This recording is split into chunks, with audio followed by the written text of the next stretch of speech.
عزیز دوستو، بزرگ اور بھائیوں، اللہ تعالیٰ نے قرآن مجید میں ارشاد فرمایا کہ وبشر الذین آمنوا وعملوا الصالحات، اے محبوب علیہ السلام خوشخبری دے دیں ان لوگوں کو جو ایمان لائے اور جنہوں نے نیک اعمال کیے، ان لہم جنات تجری من تحتها الانہار، ان کے لیے جنت ہے اور جنت وہ ہے جس کے نیچے نہریں بہہ رہی ہیں۔ اللہ تبارک و تعالیٰ نے اپنے محبوب کریم صلی اللہ تعالیٰ علیہ وسلم کے غلاموں کو خوشخبری سنوائی، اور سنوائی بھی حضور کے مقدس لبہائے مبارکہ سے۔ آپ انہیں خوشخبری دے دیں کہ ان کے لیے جنت ہے، باغات ہیں، اور باغات وہ ہیں جن کے نیچے نہریں رواں دواں۔ لیکن کن لوگوں کو؟ جو ایمان لائے اور جنہوں نے نیک اعمال کیے۔ کچھ نہ کچھ انسان کو نہ عمل کرنا چاہیے۔ وہ جو عمل ہے نا، کوئی بندہ اپنے عملوں سے جنت میں نہیں جائے گا، جنت میں خدا کے فضل سے جائے گا، لیکن یہ جو اعمال ہیں نا، یہ سبب بنیں گے اللہ کی رحمت کا، یہ ذریعہ بنیں گے خدا کے کرم کے متوجہ ہونے کا۔ جب ہم نیک اعمال کریں گے تو اس عمل کی وجہ سے رحمت ہوگی، اور وہ رحمت ہمیں اللہ کے قریب بھی لے جائے گی، اور اس رحمت کی برکت سے رب جنت بھی عطا فرمائے گا۔ ہمارے ہاں یہ ہوتا ہے کہ ہم زیادہ تر چیزوں کو تقریر سننے کی حد تک لیتے ہیں، اچھی نصیحت کا لطف ضرور حاصل کرتے ہیں، اچھے جملے کو اپنے دل میں اس کی فرحت ضرور محسوس کرتے ہیں، لیکن عمل کی طرف نہیں بڑھتے۔ اس کا نقصان یہ ہوتا ہے کہ یہ معاذ اللہ ایک باقاعدہ شعبہ بن جاتا ہے کہ میں نے بڑی خوبصورت تیار کر کے تراش خراش کر کے بات کرنی ہے، بڑی عمدہ کرنی ہے۔ اچھے ادیب تو پیدا ہوتے ہیں، اچھے خطیب، اچھے واعظ، اچھے سننے والے، داد دینے والے تو پیدا ہوتے ہیں، لیکن اگر عمل کا شوق نہ پیدا کیا جائے تو پھر باتیں نشستن گفتن برخاستن تک رہ جاتی ہیں، اس کا لطف نہیں آتا۔ پھر تو تقریریں ہو رہی ہیں، ہوتی ہیں اور ہوتی رہیں گی، نتیجہ کیا نکلا؟ جو آدمی کہتا ہے میں اتنے سالوں سے تقریر سن رہا ہوں، تو سوال یہ ہے کہ بھئی اتنا سننے کے بعد تم سنورے کتنا؟ سننے کا ایک ہی مقصد زندگی میں آپ سمجھ لیں کہ سننے کا مطلب سنورنا ہے، اور اگر آپ نے خیر کی بات سنی اور آپ سنورے نہیں، میں آپ کو دعوت فکر دیتا ہوں۔ نبی پاک صلی اللہ تعالیٰ علیہ وسلم نے ارشاد فرمایا، ایک عورت تھی، طوائف تھی، ساری زندگی اس کی گناہوں میں گزری معاذ اللہ، پھر وہ ایک کنویں کے پاس سے گزر رہی تھی، ایک پیاسا کتا اس نے وہاں پیاس سے تڑپتے سسکتے دیکھا، اور پھر اس نے اپنے جوتے کو لٹکا کر اپنے دوپٹے کی مدد سے یا جیسے اس سے ممکن ہو سکا اس نے پانی نکالا، کتے کو پلایا، اللہ نے اس کی بخشش فرما دی۔ آپ ماشاءاللہ ہزاروں میں لوگ ہیں، آپ نے بڑی جلدی مجھے یہ بتانا ہے، یہ حدیث آپ نے پہلے بھی سنی ہوئی ہے نا؟ میرا خیال ہے کوئی بندہ نہیں رہا جس نے نہ سنی ہو، سنی ہوئی ہے نا ہم نے الحمدللہ۔ اتنے سارے بندے جو یہاں موجود ہیں انہوں نے سنی ہوئی ہے، تو ظاہر ہے امت مسلمہ میں جتنے لوگ ہیں ڈھیر ساروں نے یہ بات سنی ہوگی۔ لیکن میرا سوال یہ ہے، میں سڑکوں پہ روڈوں پہ سفر کرتا ہوں، ہم نے یہ حدیث درجنوں بار سنی کہ طوائف نے کتے کو پانی پلایا تو اس کی بخشش ہو گئی، لیکن حال یہ ہے کہ سڑک پر کسی گاڑی سے ٹکرا کر اگر کوئی کتا مر جاتا ہے، اب مر ہی گیا ہے، گاڑی والا، موٹر سائیکل والا، پجارو والا، بس والا کوئی اتنی جرت نہیں کرتا کہ لکڑی کے ساتھ، رسی کے ساتھ ہی پکڑ کے اسے سائیڈ پہ کر دے۔ اس سڑک پہ مرا ہوا پڑا رہتا ہے، یہاں تک کہ گاڑیوں کے ٹائروں کے ساتھ اس کا گوشت لگ لگ کے سڑک صاف ہوتی ہے۔ اس محبوب کے ماننے والے جس محبوب نے بتایا کہ طوائف نے پانی پلایا تھا، اور ہمیں سمجھ بھی آ گئی اور حدیث پڑھ بھی لی اور سن بھی لی، پھر اس ملک کی جو مسلمانوں کا ملک ہے اس کی سڑکوں پر مرے ہوئے کتوں کو اٹھائے بھی کوئی نہ، اور زخمی کتا زخمی ہو ہی گیا ہے، اب اسے سڑک سے سائیڈ پہ ہی کر دیا جائے کم از کم، تاکہ اس کی اگر جان باقی ہے تو بچ جائے۔ تو پھر مجھے بتاؤ نا میرے دوستو، ہم نے کس لیے تقریریں سنی ہیں، کس لیے خطبے سنے ہیں؟ واعظ و نصیحت کی مجالس کا مطلب ہم نے کیا سمجھا ہوا ہے؟ تقریر، تحریر، تصنیف، اچھی گفتگو، اچھا جملہ، اس کا معنی ہم کیا سمجھتے ہیں؟ تو آج جو خوبصورت گھڑیاں شب برات کی صورت میں ہمیں نصیب ہونے جا رہی ہیں، اس سے پہلے اپنے دل میں یہ ارادہ کرو کہ رب کریم نے ہمیں جتنا دین کا فہم دیا ہے، سمجھ دی ہے، علم دیا ہے، ہم ارادہ کرتے ہیں اب ہم صرف سنیں گے نہیں، پڑھیں گے نہیں، صرف بیان ہی نہیں کریں گے، ہم عمل بھی کریں گے۔ کوئی تھوڑا سا نا عمل کا رستہ بھی تو میرے عزیز ہونا چاہیے۔ اب مطلب بہت ساری جگہوں پہ جانے کا موقع ملتا ہے تو لوگ کہتے ہیں پیر صاحب ناراض نہ ہونا، ہم نے بڑا بندوبست کیا ہوا ہے، تقریر ذرا نہ سوا کو گھنٹہ کرنا۔ تو میں کہتا ہوں مثلاً آپ مجھے بتائیں نا، سوا گھنٹہ تقریر کرا کے آپ نے کیا کرنا ہے؟ اگر تو آپ نے اس لیے بلایا ہے کہ جناب ایک بات سنیں گے، ایک واعظ ہوگا، سر دھنیں گے، تو وہ تو مجھے آتا ہی نہیں، تو میں تو مختصر بات کروں گا اور اتنی کروں گا جس کی ضرورت محسوس کروں گا۔ لمبی چوڑی تقریروں کا کیا مطلب ہے؟ ہم کیا چاہتے ہیں سوائے اس کے کہ جناب بات بڑی اچھی کانوں کو لگ رہی ہے، مزہ بڑا آ رہا ہے، تو آپ نے لیا کیا؟ نتیجہ کیا نکلا؟ میرے رسول پاک علیہ السلام کے صحابہ جو حضور سے نصیحتیں لیتے تھے وہ کیسی تھی؟ حضرت عبداللہ بن بصر رضی اللہ تعالیٰ عنہ حاضر بارگاہ ہوئے، آ کے عرض کی یا رسول اللہ صلی اللہ علیہ وسلم میں آیا ہوں سونے پتہ نہیں دوبارہ آ سکوں کہ نہ آ سکوں، حضور پتہ نہیں موقع ملے نہ ملے، ایک بات مجھے بتا دیں میں اس پہ عمل کروں گا، میری زندگی بھی بن جائے اور آخرت بھی بن جائے۔ تو کریم محبوب نے فرمایا عبداللہ زبان کو خشک نہ ہونے دینا، اس کو تر رکھنا۔ تر حضور کس چیز سے؟ فرمایا اللہ کے ذکر سے تر رکھنا، زبان اللہ کے ذکر سے تر رہے، ہر وقت رب کی یاد رہے، تیری دنیا بھی بن جائے گی اور آخرت بھی بن جائے گی۔ تو میرے عزیز اپنی زندگی کے اندر اب ہم نے عمل کرنا ہے۔ اور جناب کمال پھر یہ ہے کہ جب واعظ سننے کا شوق بڑھ جاتا ہے، تقریر سننے کا شوق بڑھ جاتا ہے، سننے سنانے کا خالی مزاج ہو جاتا ہے، پھر بندہ ڈھونڈتا پھرتا ہے کہ نئی سے نئی چیز کہاں ملتی، انوکھی سے انوکھی چیز کہاں ملتی، انفرادی سے انفرادی بات۔ میرے بھائی آپ ضرور سنیں، ضرور سنیں، مومن کی گمشدہ میراث ہے، حکمت جہاں سے ملے لیں، لیکن عمل کرنے کے لیے لیں، عمل کرنے کے لیے۔ اب میرا دل کرتا ہے اب ہماری چپ سے بھی لوگ سبق سیکھیں۔ حضرت باجید بستامی فرمایا کرتے تھے جس نے ہماری چپ سے کچھ نہیں سیکھا اس نے ہماری تقریر سے کیا سیکھنا ہے۔ اب تھوڑا سا نا اشاروں کی بولی بھی سمجھیں، اب تھوڑا سا یہ بھی ہو کہ بس بات پوری ہونے نہ پائے اور انسان کی رغبت عمل کی طرف بڑھ جائے، یہ مزاج ہمیں دیا ہے۔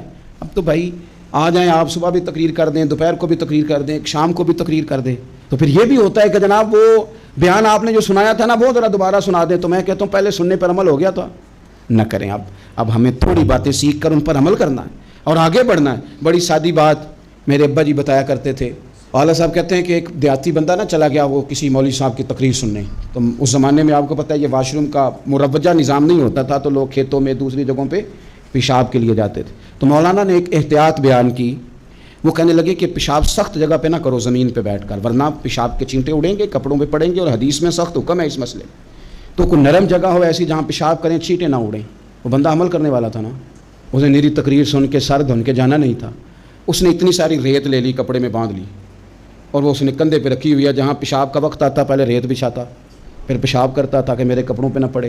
ایک صاحب نے اسے کہا کوئی ہفتے بعد چلو بیان سننے چلیں، تو کہنے لگا میں پہلے پہ عمل کر لوں یہی بڑا ہے، میں نے تو اتنی ساری ریت کندھا تھک گیا ہے میرا اس دن سے اٹھائی ہے، تو میں نہیں چاہتا کہ نہیں بھی سنوں تو کسی اور جگہ میں۔ یہ تفریح تباہ کے لیے بات کو نہ سمجھیں، اس سادے آدمی نے جو ہمیں سمجھایا مجھے اور آپ کو، اس پر غور کرے کہ کل بھی سنا تھا، پرسوں بھی سنا تھا، پیر صاحب نے ترسوں بھی کہا تھا، شیخ نے پرسوں بھی کہا تھا، پچھلے ہفتے بھی کہا تھا، تو نے اگر شیخ کی بھی نہیں سنی، استاد کی بھی نہیں سنی، پیر کی بھی نہیں سنی، اور اس دور کے پیر جو صحیح کام کرنے والے ہیں، استاد جو صحیح کام کرنے مجبور ہو گئے بیچارے، کہتے ہیں کس کی تربیت کریں۔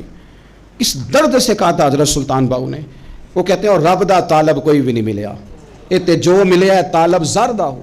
یہ تو آئے ہیں کاروبار سیدھا کرنے، فوٹو کھنچوانے، فلاں کام کے لیے، یہ تو وہ جو ہم دینا چاہتے ہیں اس کا تو مزاج ہی نہیں۔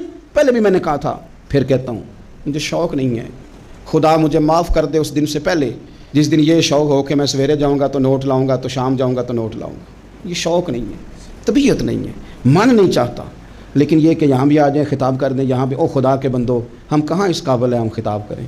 ہم نے تو نا جی ایک اذان دینی شروع کی ہوئی، صبح و شام ایک اذان پڑھتے ہیں، ہے یہ پیغام حضرت احمد رضا کہ بارگاہ نبی کے رہو با وفا۔ ہم تو کہتے ہیں ادھر آ جاؤ، ٹھوکریں کھاتے پھرو گے ان کے در پہ آپ پڑھو، قافلہ تو اے رضا اول گیا آخر گیا۔ ہم تو کہتے ہیں ادھر آؤ، اللہ رسول کی بارگاہ کی طرف رجوع کرو۔ اور وہ ایک جملے پہ اگر تو عمل ہو گیا، پیار سے باتیں کرتا رہتا ہوں، سب کے ساتھ نہیں کرتا، جس کا مجھے پتہ ہو کہ یہ تھوڑا سہ لے گا۔ ایک دوست نے مجھے کہا کہ میں تو آتا ہوں تو مجھے علاقے کے لوگ کہتے ہیں ان کو بلاؤ، تو میں کہتا ہوں پورا عمل کرنا میری غلط ہے، تو پھر میں باقیوں کو بھی لگا جاؤں گا، تو اگر تیرا ہی عمل نہیں ہو سکا تو باقیوں کو میں نے جا کے کیا سمجھانا ہے۔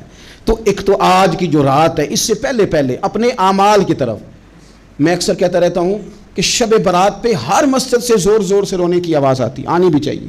شب قدر پہ آتی ہے، عمرے پہ جاتے وقت لوگ معافیاں مانگتے ہیں، حج پہ جاتے وقت، اور کروڑوں لوگ یہ کام کرتے ہیں سال میں۔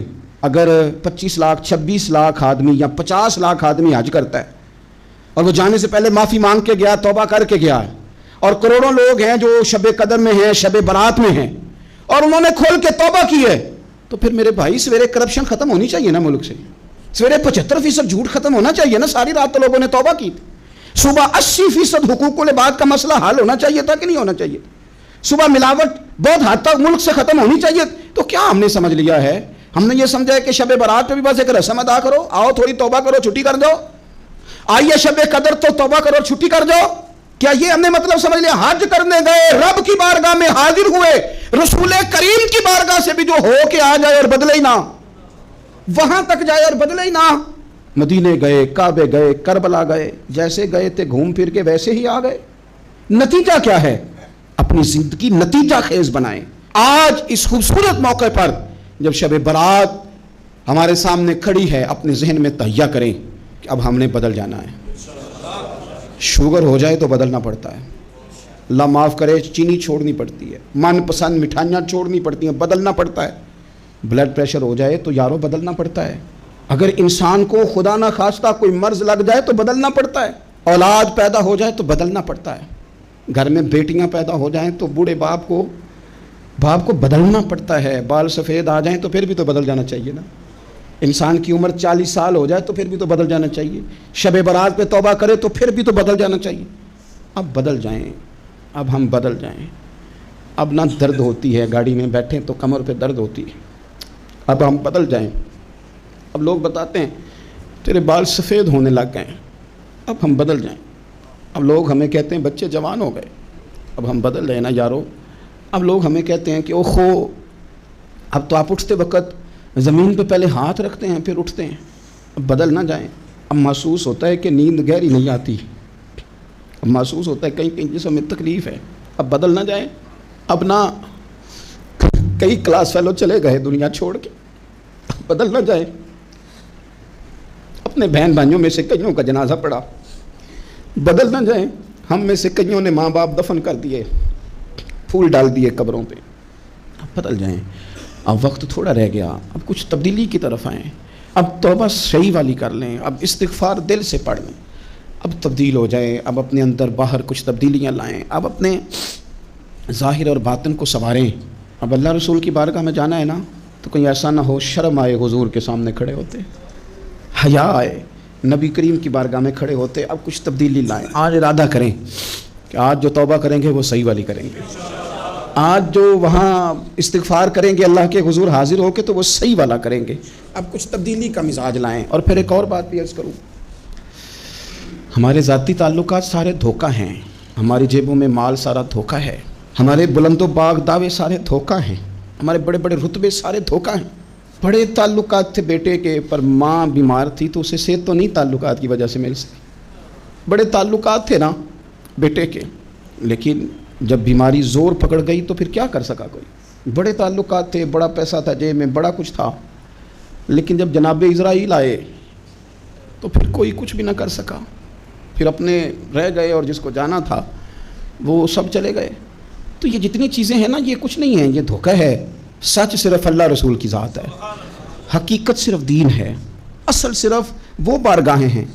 دھوکے میں نہ زندہ رہو. چھوڑ دو یہ بات کرنی کہ بڑے تعلقات ہیں, چھوڑ دو یہ بات کرنی کہ بڑا پیسہ ہے, چھوڑ دو یہ بات کرنی کہ برادری قبیلے علاقے میں بڑا, اور کچھ بھی نہیں ہے. کل من علیہ فان, ہوئے نامور بے نشاں کیسے کیسے. دیکھو زمین کھا گئی, نوجوان کیسے کیسے. میں مولانا نورانی کی قبر پہ کھڑا تھا تو میں کہہ رہا تھا مقدور ہو تو خاک سے پوچھوں کہ اے لئیم تو نے وہ گنج ہائے گرام آیا کیا کیے. اتنے بڑے لوگ تو لے گئی, اتنے بڑے لوگ, اتنے بڑے لوگ قبروں میں کدھر گئے. سلطان محمود غزنوی کہاں ہیں, شہاب الدین غوری کہاں ہیں, وہ لوگ جو میدانوں میں آ کے صرف ان کا نام لیا جاتا تھا تو دنیا کانپ جاتی تھی, وہ کہاں گئے. اٹھ گئے سب لوگ, چلے گئے, ختم ہو گیا معاملہ. وقت اب ہماری طرف بڑھ رہا ہے, اب تیزی ہے, اب پیغام اجل آیا, کئی ہمارے ارد گرد سے اٹھا کے لے گیا. اب ہمیں بھی تو واپس لوٹنا ہے نا, تو کچھ تیاری کر لیں, کچھ ارادہ کر لیں.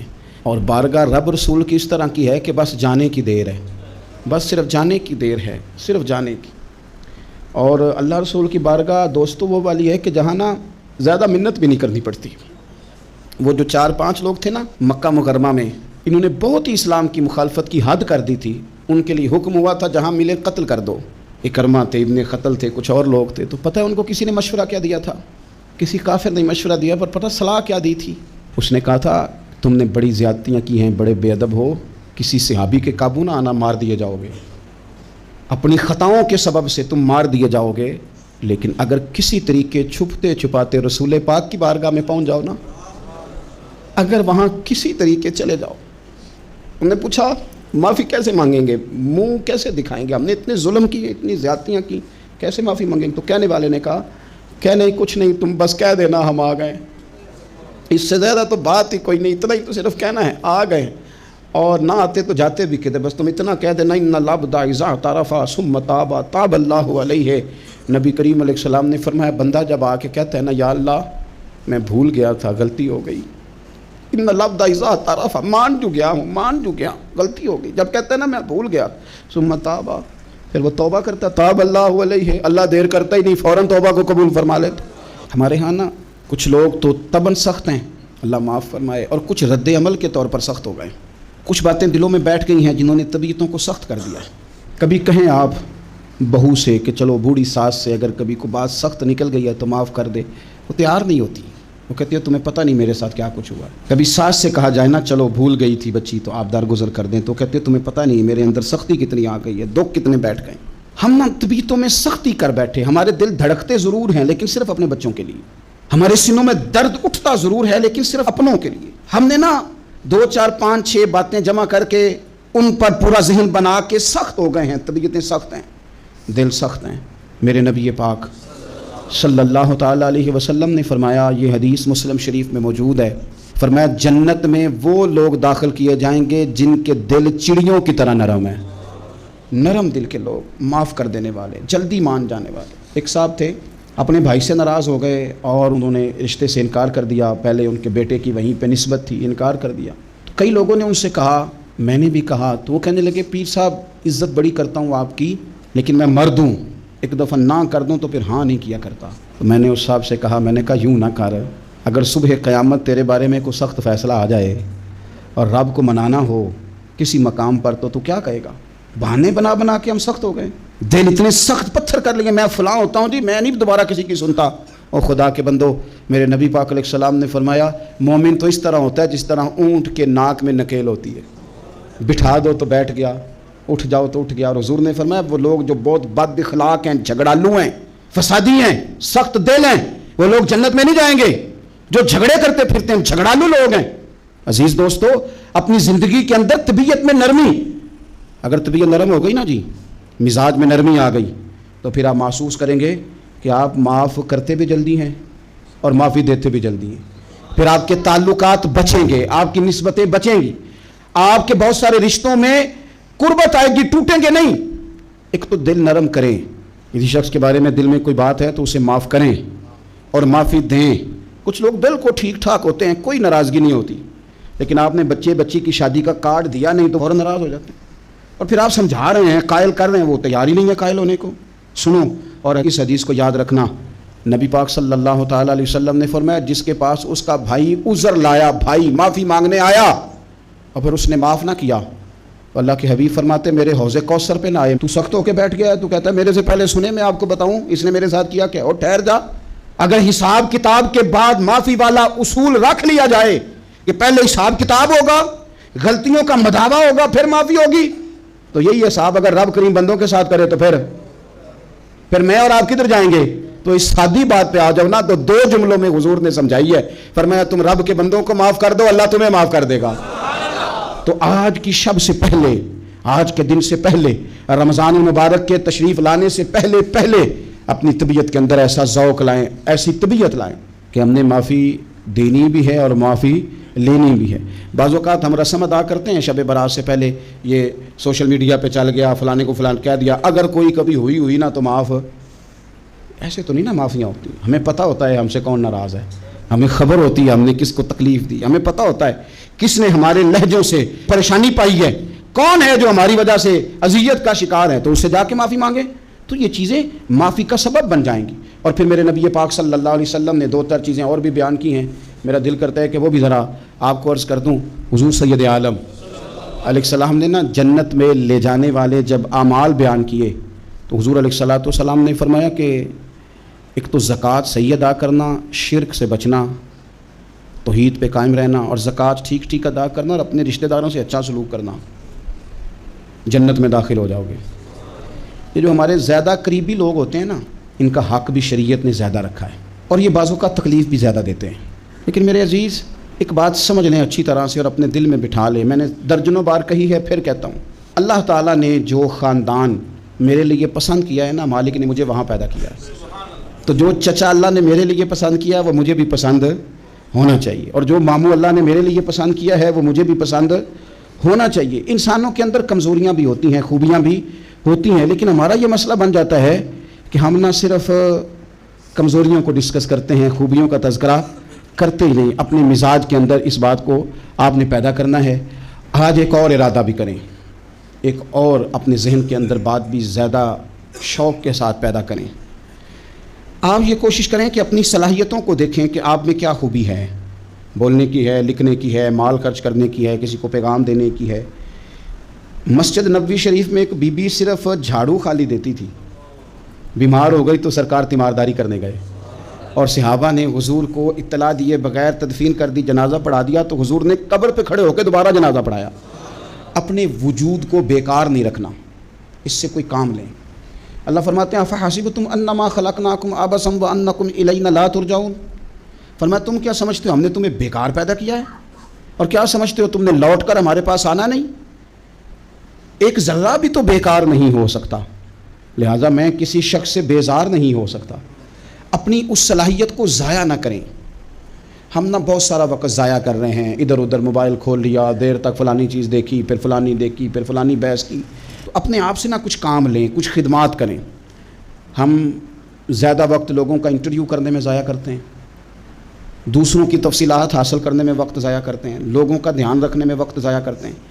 آج کے بعد اپنا دھیان رکھنا ہے، اپنی صحت کا دھیان رکھنا ہے، اپنے معاملات کا اپنے اوپر تھوڑی توجہ دینی ہے۔